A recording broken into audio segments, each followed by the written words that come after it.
Hello, and welcome to Season 3 of Family Twist, a podcast about DNA surprises, found family, and amazing adoption stories.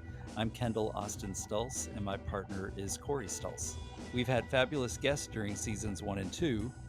We're sharing stories of people who identify as NPEs, also called not parent expected, others who found out they were donor conceived and have surprise siblings, and even others with unique family twists. We started this podcast to spotlight Kendall's adoption story and his discovering both sides of his biological family in 2017. So if you're just finding the podcast, we encourage you to start with episode 1 to learn more about Kendall's journey. Thank you for listening.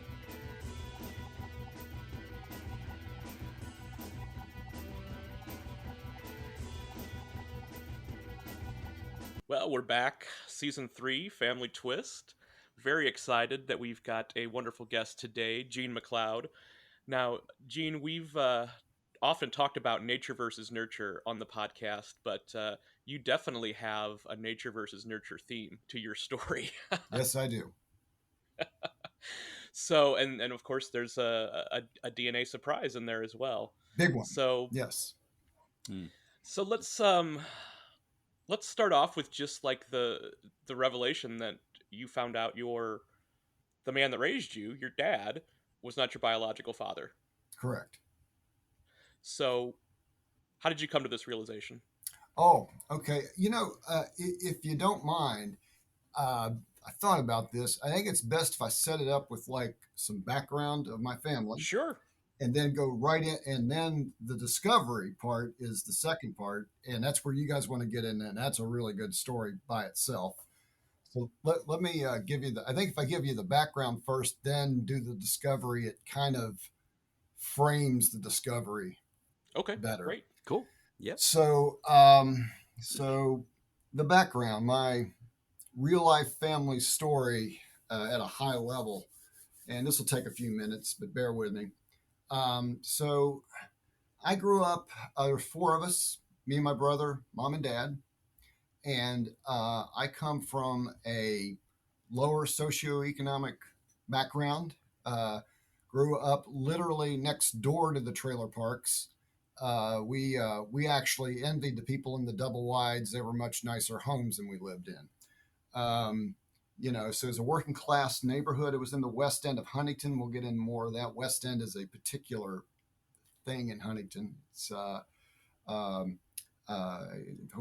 people don't get offended by it, but really it was at the time a bit of what I would call a hillbilly ghetto. Huntington's a city, and this is a section of the city that almost was a subculture within the city, I would say. So my mom and dad were both sweet, simple souls, just gorgeous people, but they're human and they had issues.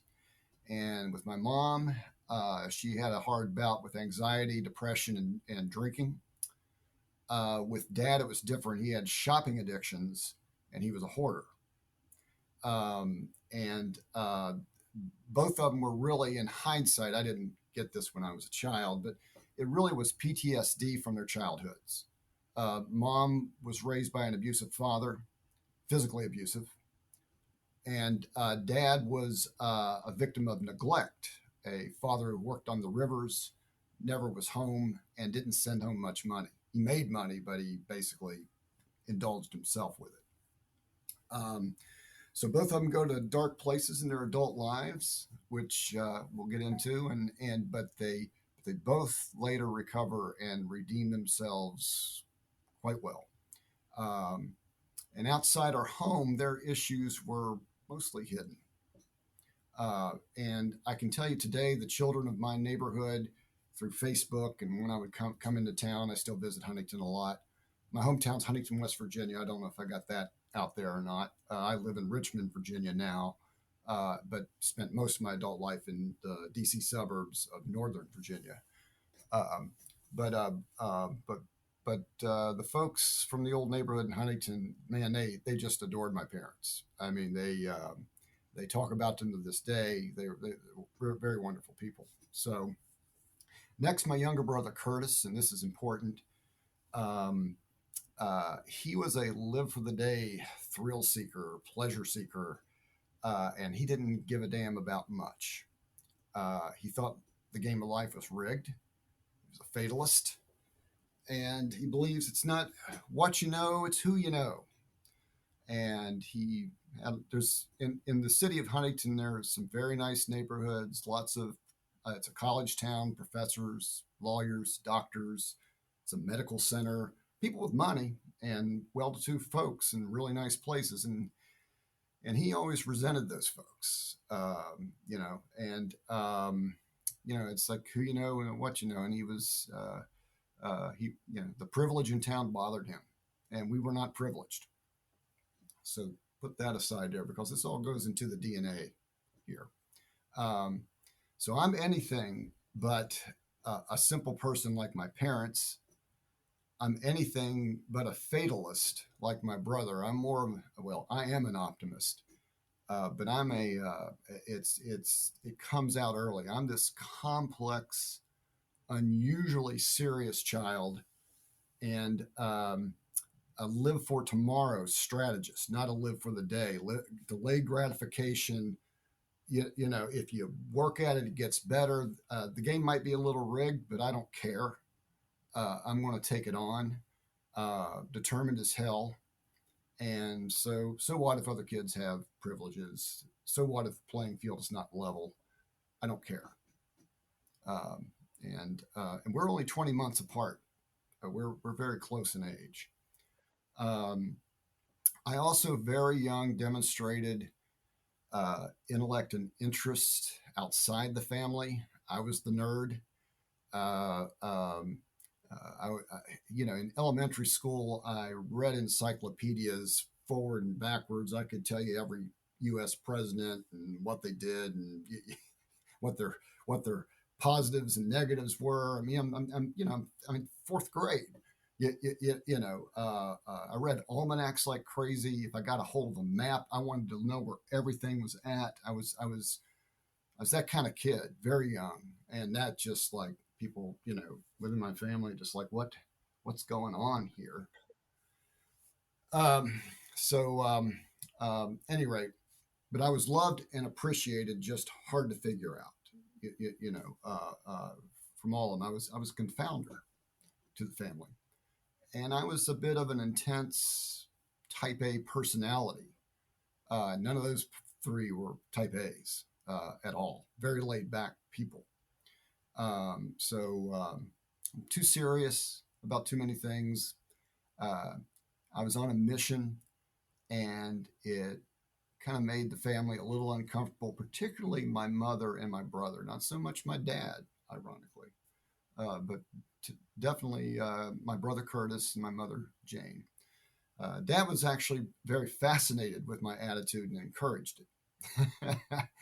He liked what he was seeing, uh, um, and I think it's Well, all parents have that, that hope that their children do better than they did in life, right? yeah. He kind of had this. Said, well, let's just stand back and watch this boy go and see what happens. It's kind of where he was at, and I think what I did. Well, I know it's somewhat. I don't know if threatened is the right word, but kind of threatened my brother and mother a little bit. It was this but not him. He was a cool customer. So all right. So where are we now? So it's and here's kind of an irony too is I would say at least in my childhood, um, my dad is the one who appreciated me the most and supported my optimism. How about that? So we're actually I'm close to all of them, but I'm really close to my dad, really close. I mean, we had a bond, uh, you know, and so mom, dad, and brother, all of them were marginal high school students. Um, my brother eventually went to college, but mom and dad didn't go to college. My dad and brother barely graduated high school. I mean, skin of their teeth type of stuff, high school. My dad was functionally illiterate, probably could only read at a third or fourth grade level. Um, my mom was read at a higher level than that, but she got a D in algebra and an F in geometry in high school. On the other hand, I was the straight A student. My bachelor's degree is in physics. My engineering degree is in electrical engineering from the University of Virginia. I graduated summa cum laude and top of the class in both schools. Mm-hmm. What's going on here? And Mhm. and I was a huge surprise to everyone. There's a lot of people that Gene is going to the University of Virginia. I mean, it even though I did well in high school, it kind of was under the radar. Uh, Mhm. it just people's impressions of me were different because I was from the West End of Huntington. So we were called Stenders. There was a name for us. I was a Stender, meaning I was from the West End. Um, so so at any rate, that all went well. I married a very intelligent woman who I met at University of Virginia. Still married to her 35 years, more than 35 years. Congrats. Thank you. um, and and I basically go on to have up there in Northern Virginia and DC what I would call a Cinderella career in the defense industry and engineering, and accomplished a whole lot. And we'll just leave it there. I'm retired. Mhm. I'm done. Good for you. I was able to get out early before it killed me. But anyway, Right. the whole thing's a fairy tale for me. I mean, up before the discovery, it's a fairy tale. And uh, my parents were marvelous grandparents to our children, and just my children just very attached to them and all that kind of stuff. So my brother was also a very much loved uncle, and my kids just adored him. As a very amusing dude. I might be getting in the way. You're only closing up here. Um, and but here's the thing: his life was not the fairy tale. Um, he dies tragically in 2017, uh, basically from complications of alcoholism and broke. And we'll cover that in a minute. So, one more than one person would ask, what's going on here? I mean, you got my trajectory, you got my brother's trajectory, and same environment, not that far apart in age. Uh, we're close. We knew each other very well. I dare say no one on the planet knew my brother better than I did. I delivered his eulogy at the funeral. When I did the eulogy, people would say, "Man, that's the essence of Kurt," and things I didn't know about him. I could say things that my parents didn't know, that his best friends didn't know. I knew that guy all the way through, and probably could be said the same thing from him to me, except for one detail. Um, so that's 2017, right? He was 52 when he died young. So 2019, so it's 15 months after he passes away, is when the discovery occurred.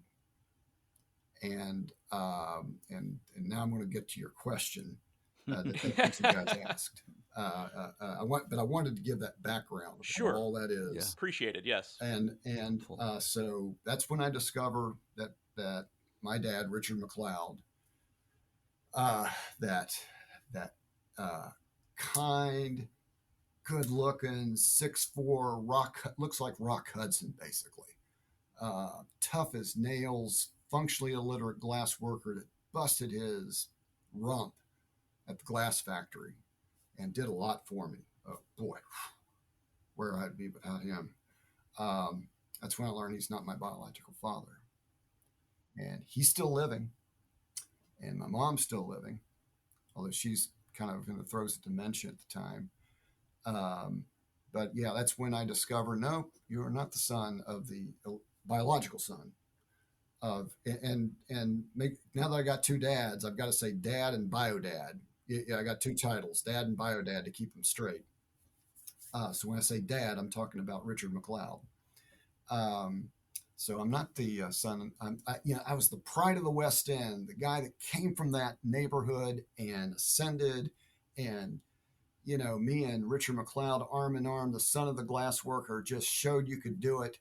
And I learned that my biological father is a retired Army colonel and bank executive with an MBA from the University of Richmond, pretty prestigious school. And he's also a Bronze Star from his military service. Very accomplished career. And we know each other well. We're tight now. We'll get to that in a little bit. But that was the shocking thing. It's like, and then you compare with me and my brother, and the kind of, there was always an implied, I never, um, um, I wasn't mean to him or anything like that, but there was always like, come on, Kurt, come along with me. Come along. You can do this. Come along with me. Follow my lead, younger brother. You come on. Right. Mm-hmm. Right. And it's in that moment you know that it's like I was playing the game and I was juiced. Right. I mean, it was unfair for me to say those things to him. He couldn't do these things that I could do. I mean, sure, he could have been a very he could have been a successful tradesman or something like that. But come on, doing phased array radars for the military to detect signals. I mean, no, mm-hmm. He couldn't. Right. Yeah. There's just no way. Yeah. That's the nature part of it. I had a bigger brain. Mm-hmm. Yeah. And it was humbling. It was, it literally brought me to my knees. I mean, everything I thought before that discovery, just, the world's not what you think it is, man. Not any kid from the West. I always thought any kid from the West End of Huntington, West Virginia, if they, it's cultural, just go against the norm, which I did. And you got this. Not entirely true. Mm-hmm. So with no inkling whatsoever that you weren't Richard's boy, what made you do a DNA test? So in 2015, we took our trip to Scotland. My McLeod's a Scottish name. My daughter was in the Glasgow School of Art and Design. And we saw that while she was doing her graduate work there in Scotland, in not Edinburgh, but the other one, Glasgow. While she was in Glasgow, we decided, hey, this is our time to see Scotland, and let's see McLeod Castle. Right? Sure. The Castle of Dunvegan. I don't know if you've heard of that or not, but it's a pretty cool, one of the cooler castles on the Isle of Skye in Scotland. So we went to Glasgow, we went to the Isle of Skye, we went to Edinburgh, and then we come back. And and there's lots of stories about, my mother was so dark complected, and I got some Italian in there or something like that. Yeah, just how much Scottish am I? Now Richard McLeod was your real, pale complected, black haired, blue eyed. He was Scottish all the way, man. With skin cancer. I mean, okay, battling skin cancer. He was Scottish. I was darker complected. And my mom was really dark complected. And I thought, she must have some Italian or something like that. And she said there might be American Indian in the family, all that kind of stuff, right? Right. So, sure. So I'm back and it was really hot off the trip from Scotland. It's like, all right, let's just see how I signed the book at the Castle of Dunvegan as part of the McLeod family. Maybe I committed some crime or something now that in hindsight, but no, I'm teasing. So I did the ancestry test just to see, all right, how much Scottish is here, and it was uneventful. Came back, and I'm saying this is 2016. Comes back, and there's a lot of Scottish there, and no big surprises. And guess what? Mom's not Italian. She's just a dark complected Northern European, is what she must be, because I'm only Northern European. England and Scotland, Northern France, Northern Germany, Scandinavia. That's what I am. So, wow, they got dark complected people up in Northern Europe. Okay, all right. Anyway, and it just sits there in 2016. I'm done with it, right? Yeah, I did some Facebook posts on look how Scottish I am, just look, commentary, but that was the end of it. All right, now how was it discovered? So I've actually got the notes right here. Let me scroll them down, make sure I get this right, because people will be listening, and the person involved here will probably be listening to this. But so on February 8th, 2019, I receive an ancestry message, and I heard you guys talk about that on your podcast. Basically, it's not really email; it goes through ancestry for privacy protection. All good there. And I get a in my email box like, "Hey, you got a message on ancestry from Lisa." So and I haven't even looked at ancestry for almost 3 years, at least two. So and here's her quote: "Would you be willing to speak with me regarding the family connection?" And then my response was, "Sure, this should be fun." Had no idea what I was getting into. Um, so the connection shows I'm closely related to her two teenage kids, but I'm not related to her, which means I'm somehow related to her ex-husband. All right. And she's still feeling me out, and the messages are very non-detailed. Um, I think you brought up axe murderer or something like that. She wants to make sure I'm not an axe murderer, one of those things. All right, just check me out. Fair enough. Um, now, without going on anything else and just looking at the correlation, the degree that I was connected to her teenage kids, and so I must be related to her ex-husband. My wife and I concluded that her ex-husband probably is the biological son of Richard McLeod, my dad, not my bio dad. Remember, he's good-looking Rock Hudson guy. When he was younger, he was definitely a very faithful, devoted husband later. But when he was younger, he was young. He was a little young and foolish, and this could have been the tail end of his young foolish phase. So that's where we left it on February 8th or 9th. As my wife and I said, yeah, that good looking son of a gun father of yours has another son out there, and yeah, we'd love to meet him. So finally, Lisa gets back to me. She goes, okay, I don't think my ex-husband is the son of Richard McLeod. And when she gets comfortable with me, she finally gives me the names of her ex-husband, his siblings, and his dad. And she says, go look them up. Facebook, LinkedIn, whatever you can. And she didn't direct me where to go, but those are the names. Do your thing and see what you find out. And I look at the pictures on Facebook of all of them, and I say, oh boy. And then on the morning of February 11th, 2019, it's a Monday. I'm thinking this might be it. I mean, this guy could be my bio father, but I wasn't, or was my mind just playing tricks on me, right? And then I see this picture of my bio dad now. He's 26. He's dribbling a basketball. I'm a basketball player, but that's Richard McLeod was a basketball player. I come from two basketball playing fathers. We're all basketball players. But there he is, 26, dribbling a basketball, same haircut I got right now.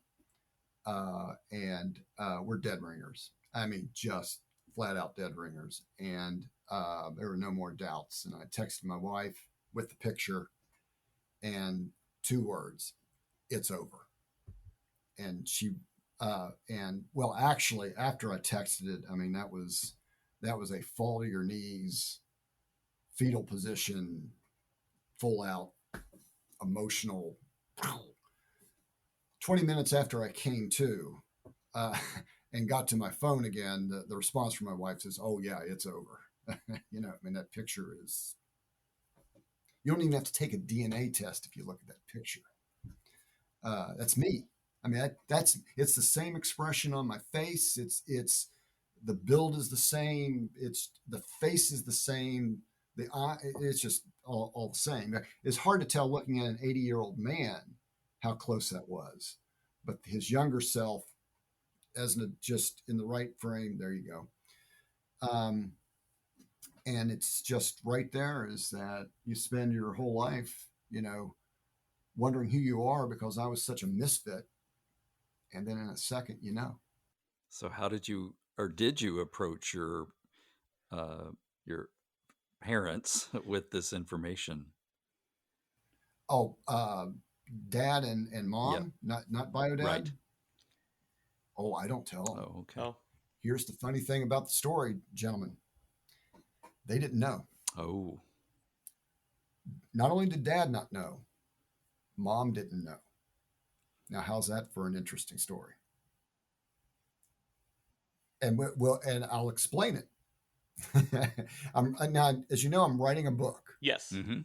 So the book is Intersections, and the book will develop how this happened.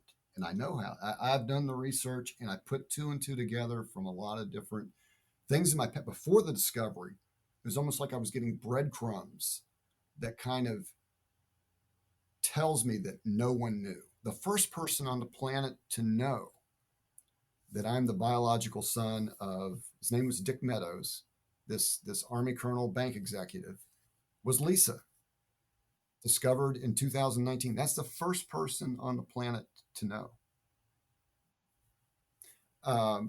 And just by accident, because her kids took DNA and I matched them.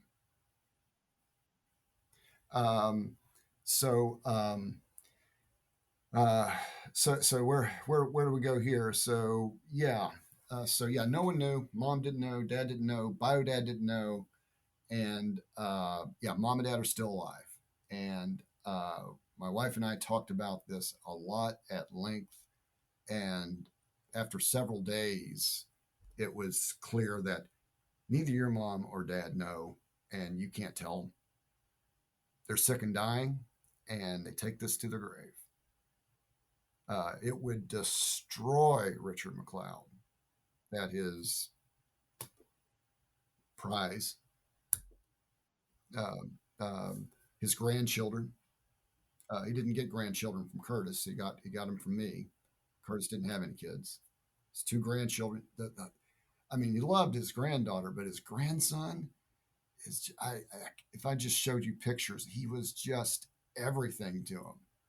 I'm going to tell him that that's not your biological grandson. No way, man, no way. And mom had dementia, but no, we're not doing this.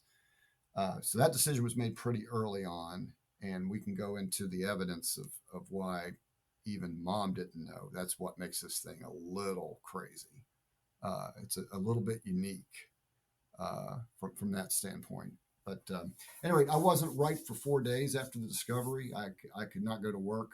I told my boss, I'll get in when I can. I can't really discuss what's going on. I think he thought he knew my parents were sick, and I think he thought I was doing something with that. And I finally got back to the office on Friday but it took 4 days. And I'm a pretty emotionally tough guy, to tell you the truth. But it took 4 days to get my head, okay, I can go back to work again. So to finish the story, so how do I meet the other side is the other question, right? Sure. Right. So I've answered, about the parents. I didn't tell them. How did they take it? How did they take it? They didn't take it. I didn't tell them. It turns out this is kind of a little bit hilarious. I think it's more hilarious if you knew my sister. But less than 4 weeks after Lisa contacted me, guess what? My sister Angie went on to Ancestry, and she submitted a sample, and she got it back.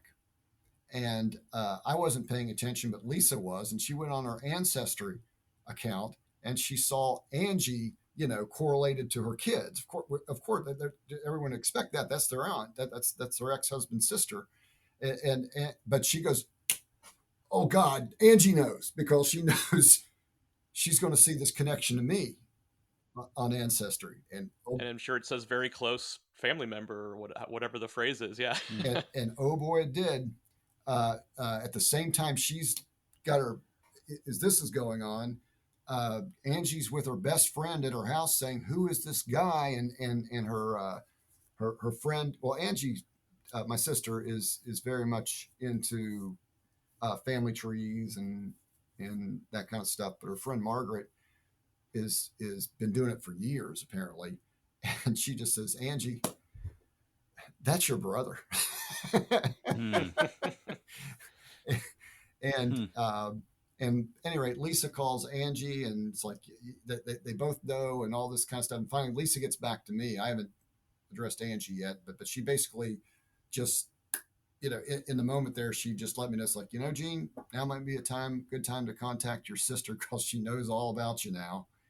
And she told me she would be fine if you reached out.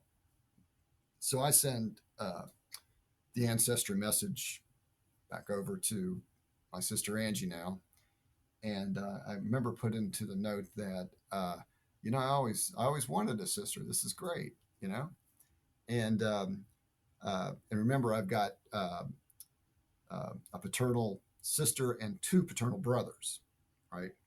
One being the ex-husband. And so when I wrote that note to Angie, her response to me was, "Hey, so glad you reached out, and I always wanted a sister too, and look what I got." Uh, another Right, brother. another brother. So no, our relationship's been great ever since. So it was within a week of that message that I drove. So I'm in Northern Virginia at the time, and I drove down to Richmond, which is only 2 hours away, and met her and her daughter at a Starbucks, my niece. And I remember her first words to me in person was, "Oh, you look familiar," because we look so much alike. I'm much taller than she is, but facially we're very similar. And then she took me over a couple blocks away to meet my youngest brother, who was a restaurant manager at a place a couple blocks away, and Mark, my brother, he's an artist. Which, remember, my daughter, Glasgow School of Art and Design. Mm-hmm. Right. Yeah. They both are graduates of Virginia Commonwealth University's same art program. Wow. 20 years apart, but same art program. Yeah. Mm-hmm. And Nature. It's Nature. and yeah, like and where my daughter Kelly does mostly botanical art is what she does. Mark is portraits, Oh. big on portraits, so he would know a face when he sees it. And his first word to me is when I walked in there, he looked at me and he goes, "Whoa." And yeah, we're quite similar. It's certainly from the profile, we really look a lot alike. So met them both that day. The ex-husband, I finally get it. He's up in Boston, works in the pharmaceutical industry, and I got up to Boston on a work assignment. I was up there for a while and got to see him there later in the year, and in between those two visits, I met my biological father, who drove up he was retired at Pinehurst, North Carolina. He did quite well, and he's quite a golfer, and I'm a golfer, and he came up to I became a golfer later in life, but he came up to Richmond, and we met there, and it was all good. And What was his reaction though to this revelation? well, his first reaction was uh, stunned, and really didn't know what to do with himself. But he knew because he remembered the event. He just had no idea there was a pregnancy involved. Hi, it's Kendall. I just wanted to pause here for a moment to ask a quick favor. If you're able to safely look at your phone, not while driving, we would love it if you will subscribe to the podcast and if you'll give us a review. We'd love to hear what you think. Okay, back to the episode. Um, um, so, any rate, yeah, we hit it off. I'm the the four of us are we all heavily favor our father, and we're all I would say the five of us are really different variations of the same theme. So when we're in a room together, it wasn't like this awkward stranger and I got to get used to this. There's really nothing to get used to. I'm basically cut from this cloth and they know it immediately. All of them. They see it in 5 minutes. They've never met me in my life, but you're a Meadows. I mean, and that goes back to my background story is you had this Meadows bolted into the McLeod family. And that's why I was this enigma, confounder. Why does he do things this way? This is weird. There's no weirdness. Maybe we're all just weird, but it's the same kind of weirdness,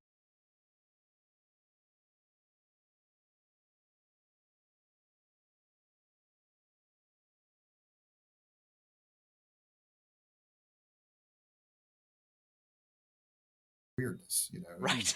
Mm-hmm. But yeah, we had the first we were all going out to dinner with me and Angie, Mark, and family. It's going to be a big family dinner on the day we met. But first, my dad and I met for a couple hours in a quiet hotel, just me and him, and just talked, and it was a great talk. And we could have gone for 6 hours. Mm-hmm. Wow. And again, talking to him was like with my sister, like with my brothers. I mean, talking to him was just like it's just easy. It's not like you're trying to figure out their rhythms and patterns. You have their rhythms and patterns, and it can go on forever. Is the mother of your siblings still alive? No, that's a good question. She passed away in the mid '90s suddenly. Okay. Oh. And were they together when you were conceived? They were married. Mm. Oh, My parents were married, and he was married. okay. And we can, if you want to hear that part of the story, I'll be very happy to go into that. Yeah, I mean, I would love to. That's what's eating at me right now because I'm a journalist and I gotta know. And I know it's going to go into more detail in the book. But it's like that's the big question That's right the now. big question. Okay. So how did my mother not know? Right. Mm. Right. I'll give you the short part. And then if I don't know how much time you got, there's a longer part to it, but I'm going to give you the short part first. Okay.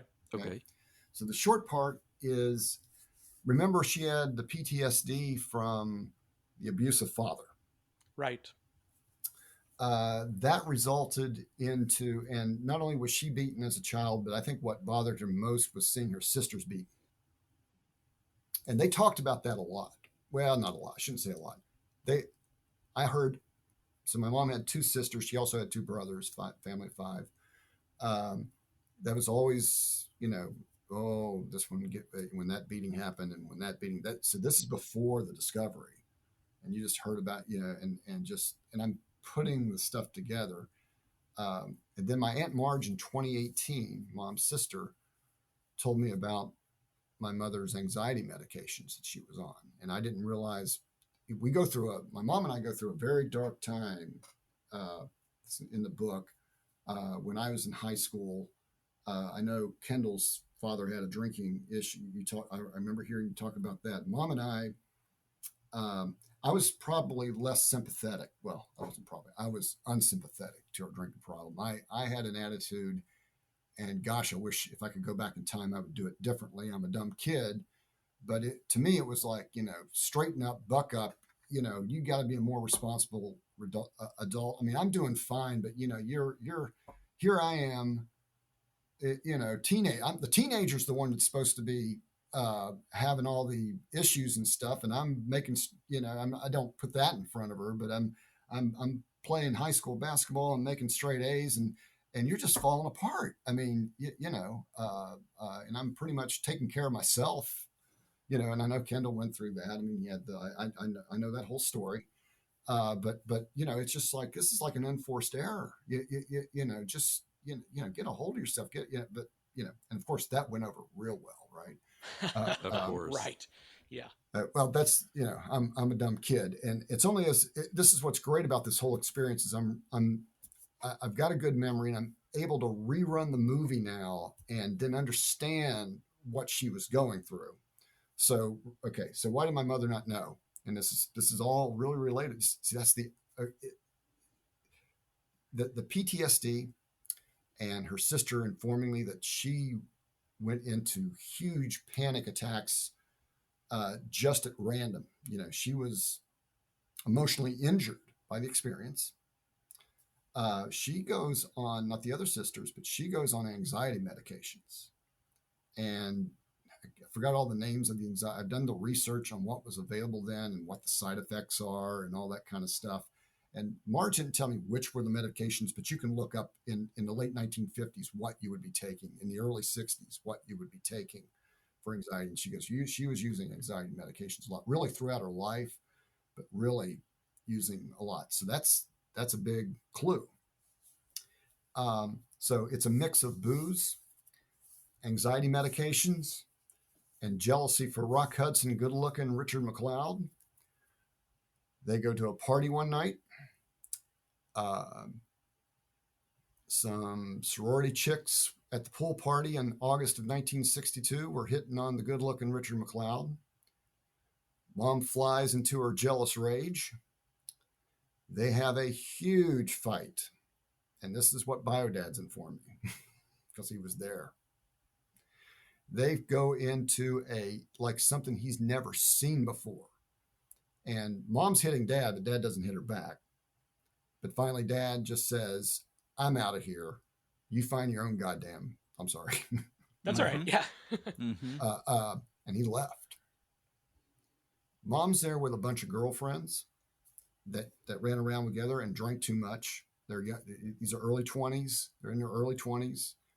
They're drinking and partying too much. The 50s were wilder than you think. Well, this is 1962, but this is, it was a wilder time than, it was not Leave It to Beaver. That's the way it's portrayed, but that's not what reality was. They drank like crazy.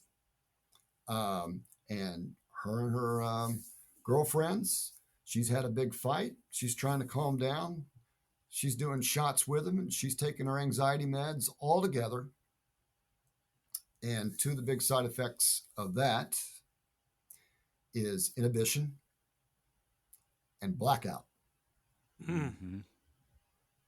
And she had sex with Biodad,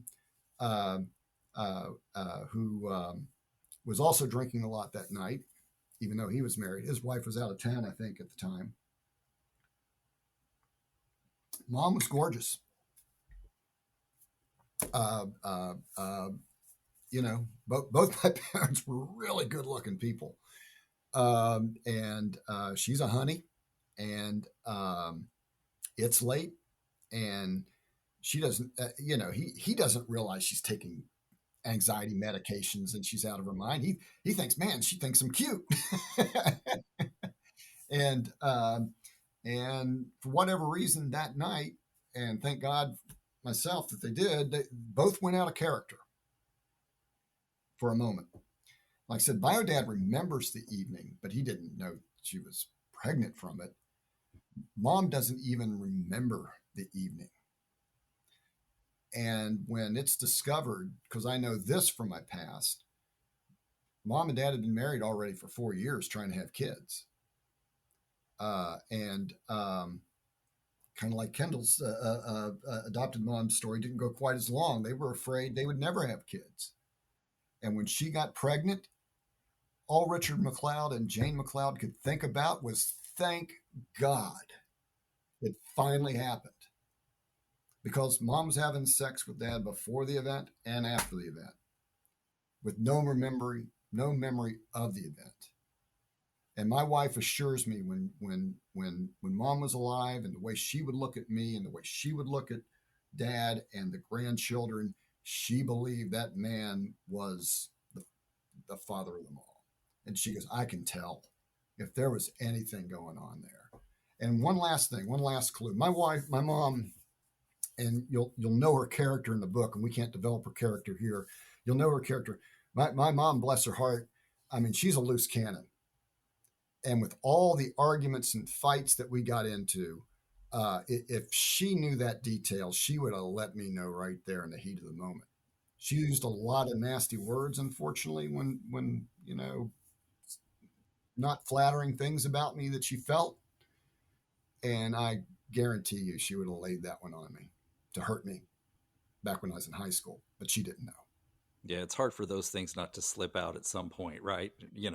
Especially in the course of a fight. Right. Yeah, they don't have my mom and dad don't have the sophistication to keep a secret like that. There's, like I said, they are sweet, simple souls. To keep a secret like that takes a lot of sophistication and discipline, and neither one had either. It's a lot of effort, yeah, to do that. Would you have told Curtis? Boy, that's a good question. I didn't have to. um, uh, yeah, ultimately, I would have had to tell him uh, after mom and dad passed. I would wait till mom and dad passed, and yes, ultimately, I would, because I have a relationship with the other siblings and the bio dad, and he would have to some. Yeah, I'm not going to sneak around and hide that. It was easy for my parents. They were in assisted living, nursing care. Most of their friends had already died. It was easier to keep. That was I didn't really have to even sneak around for that. But if Curtis were still around, and how he would have responded to that could have gone either way. He probably would have laughed his rear end off. Is probably what he would. That's probably where he would have gone with that. So, any rate, so that's and I almost forgot to say this is that, and I hope this is a huge irony in the book that the readers pick up, is that the mom's anxiety driven substance abuse problems, which was the source of serious conflict between she and I when I was a teenager, we almost became estranged. Kind of like Kendall with you talking about your mom's sister. It was we were at the point like we are about ready to just part for the rest of our lives. Uh, um, the irony is that her substance abuse, anxiety, is the reason I'm here. I didn't know that at the time, but without that, I'm not here. Follow-up question. I'm really curious about this. So you mentioned your mother's siblings. Do they know now? Oh, they all had passed. Everybody had passed before the discovery. Mom was the baby sister, baby Jane. Got it. Okay. And Marge had her next oldest sister, who was 5 years older. In 2018, I visit her. Mom and dad are still living. I'm 7 months away from the discovery, prior to the discovery. And she knew she was dying. And she wanted to have a talk with me about everything. And I got a lot of dump on a lot of stuff I did know about my parents, but some things I didn't know, such as the anxiety medication. I didn't know about that. She told me that in 2000. It's like that's one of those breadcrumbs. She doesn't know about the discovery, but it's like she's giving me a breadcrumb, right? A clue for later use. And she told me a lot about my parents, how she had to take care of them. She's the one that got my mother into rehab and arranged for it and got her clean. And my mom went sober in 1980 and was sober for the rest of her life. I was a senior in high school when she got sober. For a couple months while I was in my senior year, I had no mother. She was being rehabilitated. Marge,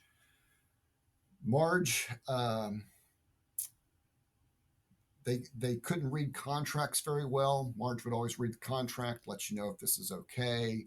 She looked over their finances. You'll see things in the book that she is kind of like my parents, sweet, simple souls, but life was a little complicated for them, and they were not very good problem solvers. and Marge was the problem solver, and I was the problem solver within the house myself. I'm a good problem solver, and nobody else had that. But yeah, she went through just a litany of stuff and what happened. And if my mom, another clue, if my mom knew, Marge would have known. And Marge is the kind of person that would tell me, Gene, you're in your mid 50s. You need to know this because you need to figure out if you've got any medical in your background that you need to know about and be aware of. She would 100% do that, but she didn't know. And if she didn't know, Mom didn't know. Right. Um, Do you have cousins that now oh yeah, they know. can find Yeah, out? yeah, Okay. they know. Okay. I publicly announced this in late August 2021, 2 weeks after Richard McLeod passed away. Mom passed away in October 2020. Then 10 months later, or whatever that is, Dad passed away. 2 weeks later, made the public announcement on Facebook, and basically let everybody know. And boy, was that a bombshell! Sure. Right. Sure. 250 reactions and about 500 comments. So that was crazy. So the timing is what it gets at. You asked about Bio Dad's wife. You asked about Mom's sisters. You asked about my brother. They were all gone. When it came. So that part was made. The only people around were still my parents, and it was easy to keep the information away from them. Right. Right. But what a wonderful part of the story that, all those people from your earlier life were all gone, but now you've got all these siblings and, nieces and nephews, and it's just wonderful. Yes. Yep. The McLeods, one by one left, but now I've got 3 paternal siblings, and Bio Dad's still kicking. He's got some health issues right now. He's 85. But he's still around, and I went down to see for his 85th birthday back in April with my 2 brothers. So it was we had a little golf trip because golf's his thing, and that's where that is. So yeah, that's discovery and all.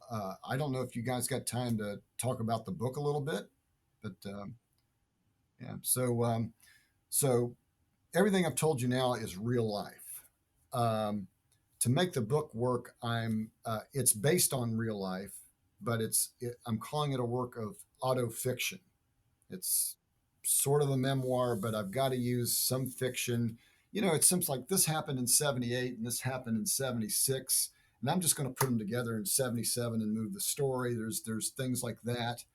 To move it along. I changed some names, to get the gist of it and all that kind of stuff. And so, oh, by the way, Kendall, I got to tell you that my bio dad, what was his career as an executive for the Federal Reserve? He was human resources. Oh, good choice. He's a human resources guy. He was human resources at Vin Hill Farms for the Army in Manassas, or actually Warrenton, Virginia, and then went on to the Federal Reserve. And there's a great story that'll be covered in the book. It's one of the side stories, but basically his career at the Federal Reserve was taking on kind of like a Harvey Weinstein character, very important guy in the organization who was a sexual predator, and he's head of human resources, and he's trying to do something about this top executive that people say he's too important. It's basically that's based on a true story, but yep. The character has a different name. He has a different position. I wasn't there, so I've got to make up the scenes. That's why I think autofiction's better. I think if my story turns into a book at some point, we're going to have to do some of that too. I've worked for really high profile companies, well, where I love to fictionalize at least the name and say this person was evil, because it's true. It's honestly, I mean, yeah, somebody who deserves to be, because trust me, the people that worked with her would understand exactly who she was. Right. So in that arc, try to describe the environment where a person can put themselves in that position and what an organization will do. And they say the right words and stuff, but they really, if that person's that valuable, and the character is he's the head of economics research at the Federal Reserve, and he is a friend of Senator William Proxmire, and he is a Nobel laureate, and he wins a lot of federal money for the Federal Reserve to do research in Richmond. Sorry, we can't let him go. Try to fix it, but he's too important. You can't. It's that story, and that's true. And my bio dad finally had to, after 10 years at the Federal Reserve, finally just in a very dramatic scene, resigns. Tells them, I can't do this anymore. I can't be a part of this. And since he started too, it was the 70s, when he started his position in 1970, sexual harassment was legal. It was not until the mid 70s of a civil rights that they did a court case where it's like, no, this is covered under 1964 civil rights. And no, this is illegal. And that's what Bio Dad was doing. It's like, this is illegal. We can't, I tried to appeal to your ethical sense, but I'm not appealing to ethical anymore. This is legal. And that's the true story. And they basically said, it is your job to figure out how to solve this. And if you can't solve this, we'll get somebody else. We're not firing him. Which would also be illegal. Yeah. Yeah. But anyway, that's the story there. But so the book, real quick about the book. I don't want to. Yeah, that's just one of the. I have a lot of stories like that. Multiple threads that go through there. But so there's 3 threads. One is the McLeod family. That's me, Curtis, Richard, and Jane, mom and dad, and I tell you their story, and then the second thread. There's 3. The second thread is Molly Fletcher and Rick Fletcher, and different thread. Molly works with Richard McLeod at the glass factory, and Rick Fletcher goes on to join the military, gets a college degree, joins the military, gets a Bronze Star, goes to the Federal Reserve, raises a family, all that arc, and there you go. They look independent. Like, why you keep switching A and B here?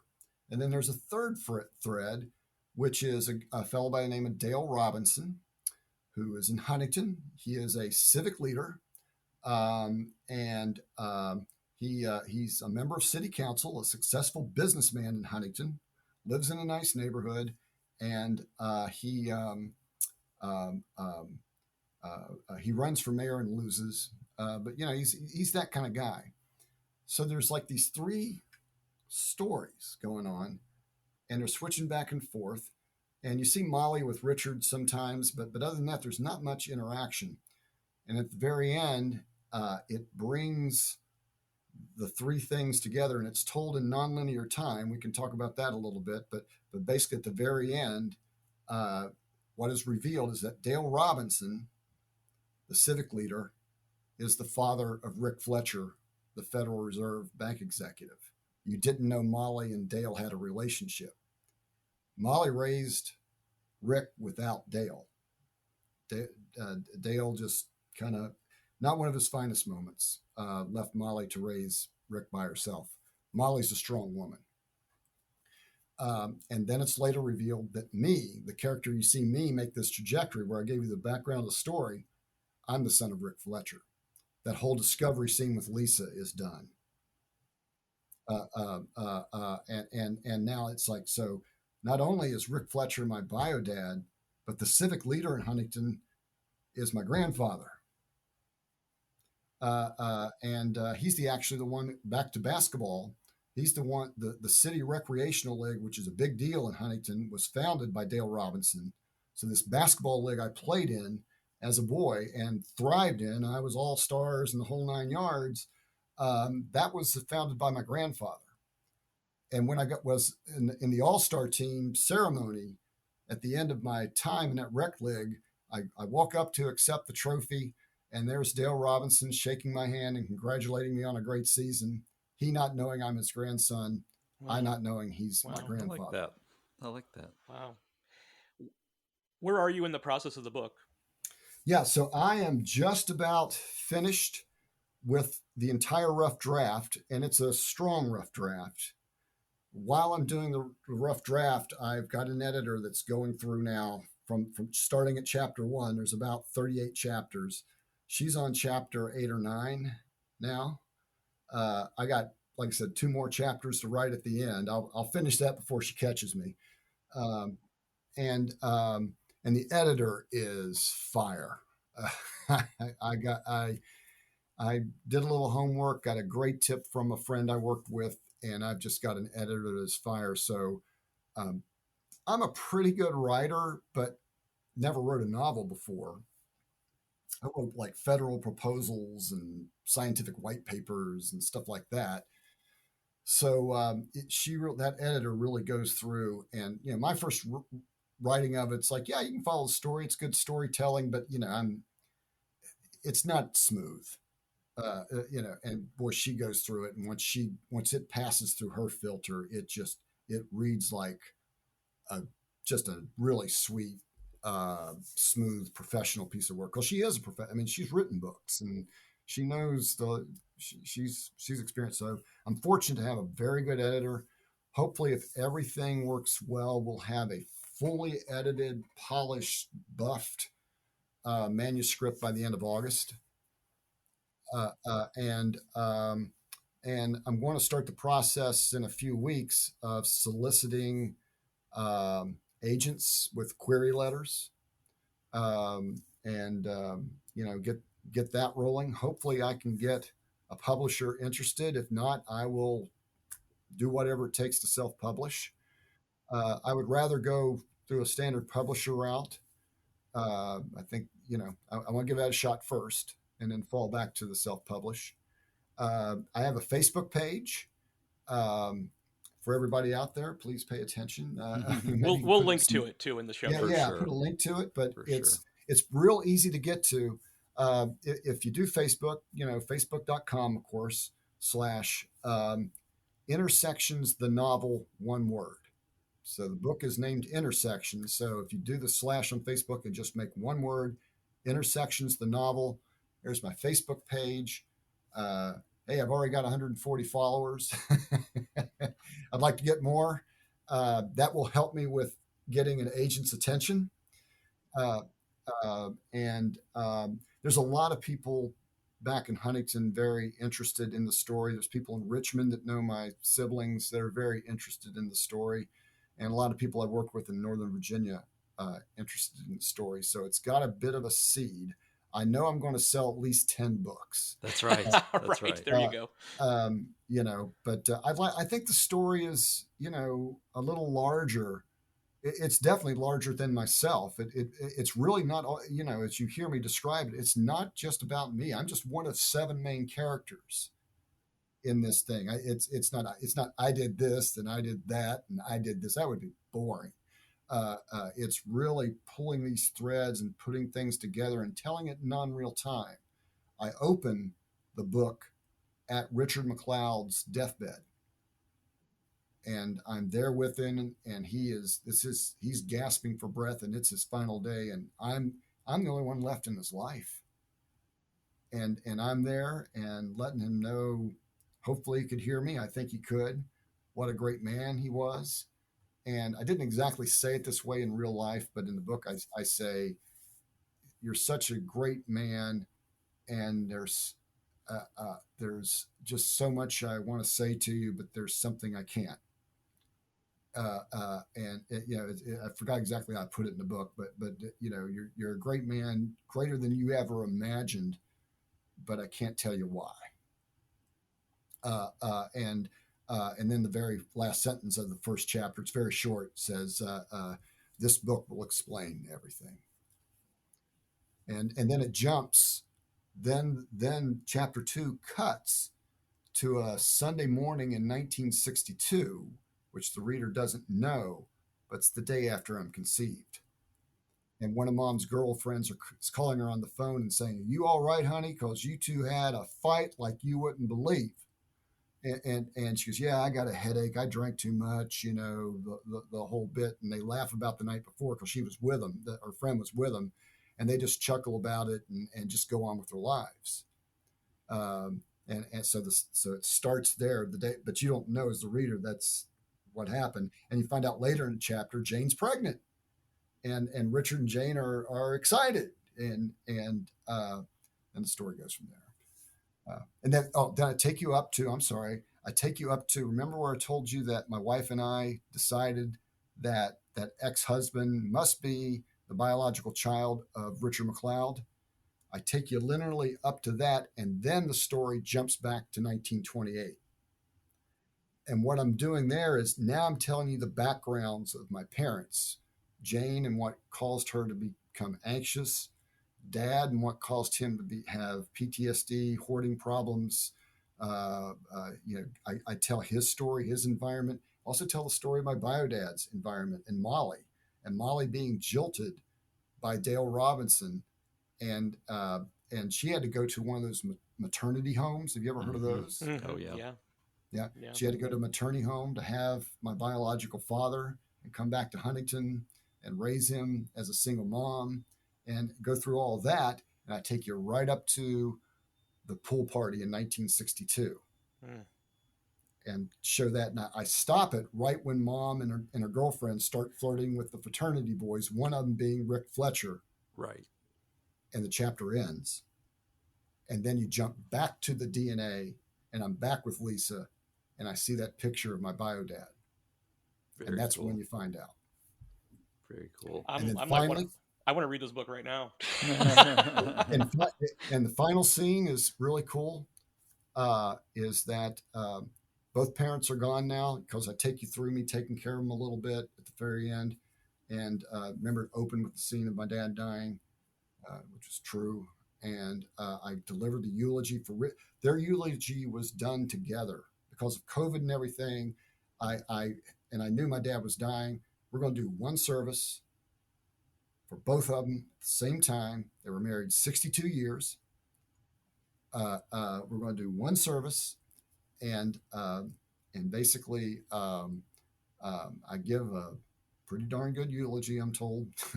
And it's almost like an abbreviation of the book. That part of the book where I'm talking about their background is taken from that eulogy. And at the very end of the book, the very last scene, as I'm filing out, I go over to the last pew on the left to talk to these people, and it's basically my biodad, two brothers, and sister who went to the eulogy. Oh wow! To make sure that to give appreciation to the two that raised one of their own. Mm-hmm. That's how it ends. That's a great ending. That'll be cool. Yeah. In real life, my sister and niece were there, and they hid in the back. They came from Richmond to be there. If biodad could have been there, but he couldn't. 80 years old, COVID, it just couldn't do it. He would have been there in a heartbeat. But in the book, I'm going to put them all there. That's another reason why you want to do it autofiction. Right. Anyway, that's the laydown of the book. The editor's excited. I'm excited. I can't wait to get this thing out. I bet. Excellent. Well, you're a great storyteller, Gene. So I know I can already tell the book is going to be good. And just spending this last hour or so with you, I think Kendall and I can both agree that you seem like a pretty great guy. And if anybody's deserving of two families, it's someone like you. Thank you. Yeah. It's and I'm here in Richmond, and I live 10 minutes from my sister now, and kind of like you guys went to New England. But the reason why I'm in Richmond is because my daughter, because she went to Virginia Commonwealth, landed here, and she married, and we have a grandchild. So that's really why we're in Richmond. So my daughter's 15 minutes away in another direction, but it just so happens where I'm landed, I'm 15 minutes away from my sister, and I'm 10 minutes away from my brother. That's amazing. So I see them all the time, and it's wonderful. Yeah, my local brother's daughter graduates from high school tonight, so we're headed over. Yep, we're headed over. Another beautiful thing about living so close to them, and get to go see, a bunch of people tonight. So it'll be great. Yeah, and face to face is so much better than what we're doing now or the telephone. And get that together part is a lot to be said for that. For Absolutely. sure. Well, you'll have to keep in touch with us and let us know what's happening with the book, because when the book does get published, we'd love to have you back on. You got it. That's a deal. Yeah. Cool. I don't even have to check with my people on that number. That's a deal. Thank you. Thanks for having me on. I really appreciate it. All right. Well, Corey and Kendall, my best to you. Thank you. Have a good time tonight. And, Thank you. Reach out if you need me. We will. Thank you so much for listening to Family Twist. We feature original music by Cosmic Afterthoughts. And Family Twist is presented by Savoir Faire Marketing Communications. Check out our website at familytwistpodcast.com for blog posts and all of our episodes.